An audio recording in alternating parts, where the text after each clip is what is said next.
সনাতন ধর্মের প্রতি মানুষের আস্থা ও বিশ্বাস পুনরুদ্ধারের লক্ষ্যেই সারা দেশের সঙ্গে রাজ্য প্রতিটি ধর্মীয় প্রতিষ্ঠানে ভক্তির সঙ্গে পালিত হচ্ছে সোমনাথ স্বাভিমান পর্ব। দেখুন একটি প্রতিবেদন।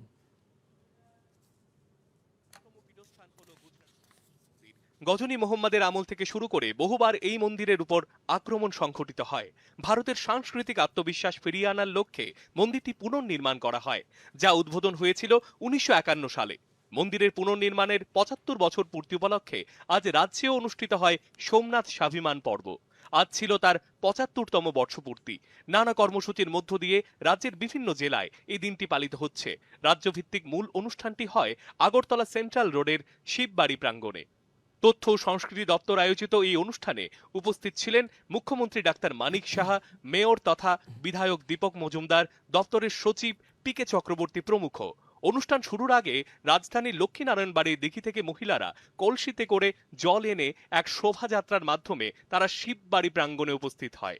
তারপর মুখ্যমন্ত্রী সেখানকার ভগবান শিবের উদ্দেশ্যে পুজো দিয়ে রাজ্যবাসীর মঙ্গল কামনা করেন। সেখানে সোমনাথ মন্দিরের উপর একটি চিত্র প্রদর্শনীও ঘুরে দেখেন মুখ্যমন্ত্রী তাঁর ভাষণে বলেন, ভগবান শিব ঠাকুরের দ্বাদশ জ্যোতির্লিঙ্গমের প্রথম হল সোমনাথ। ১০২৬ সালে এই মন্দিরের উপর প্রথম আক্রমণ সংঘটিত হয়। আধ্যাত্মিক ঐতিহ্যের অন্যতম নিদর্শন ও আস্থার এই পীঠস্থানের মর্যাদা রক্ষায় পুনর্নির্মাণ করা হয়। তাই ইতিহাসকে জানার জন্য এই ধরনের স্বাভিমান কর্মসূচিতে নতুন প্রজন্মকে এগিয়ে আসার আহ্বান জানান তিনি। নিজের ইতিহাসকে সম্মান করা এবং ঐতিহ্যকে নিয়ে আমাদের গর্ববোধ করা এবং এই যে সাংস্কৃতিক বিরাসত সেটাকে সেই পরিচয়কে মর্যাদা দেওয়া, এতে করে আমরা যে জাতি তার নিজের ইতিহাস আমরা আমাদের ভবিষ্যতের যদি আমরা ভুলে যাই তাহলে আমাদের ভবিষ্যতের পথও কিন্তু আমরা হারিয়ে ফেলি।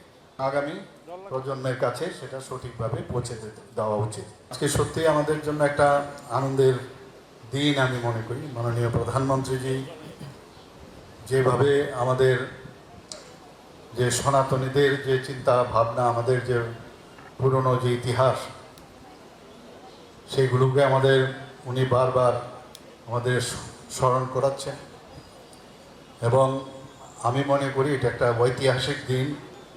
এদিন এই ঐতিহাসিক মুহূর্তকে আরো স্মরণীয় করে তোলার জন্য নানা সাংস্কৃতিক কর্মসূচিরও আয়োজন করা হয়।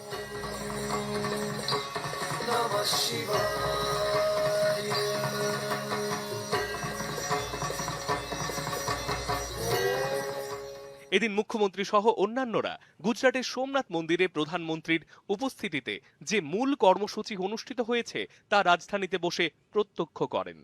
গুজরাটের প্রভাস পাটনে সোমনাথ মন্দিরের ৭৫ বছর পূর্তি উপলক্ষে সোমনাথ স্বাভিমান পর্ব উদযাপনের অঙ্গ হিসেবে এদিকে খয়েরপুরের সেবাধামেও এক অনুষ্ঠানের আয়োজন করা হয়। আজ পূর্ব চাম্পামুড়ার খয়েরপুরের ত্রিপুরেশ্বর মন্দির সেবাধামে সকালে কলসযাত্রার পর শিবের জলাভিষেক করেন ভারপ্রাপ্ত জেলা সভাপতি বিশ্বজিৎ শীল। এরপর ভক্তিমূলক সাংস্কৃতিক অনুষ্ঠান পরিবেশিত হয়।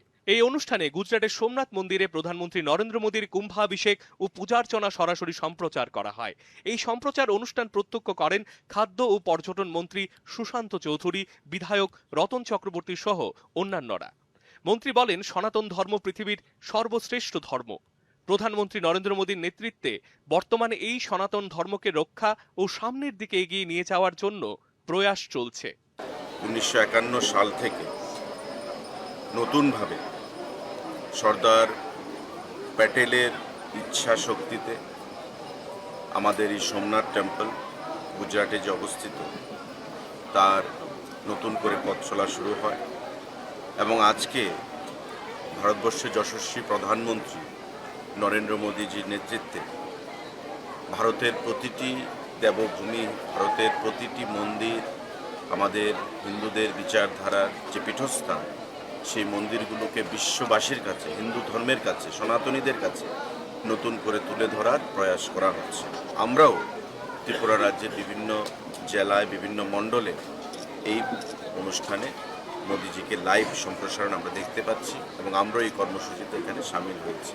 দূরদর্শন সংবাদ, ত্রিপুরা।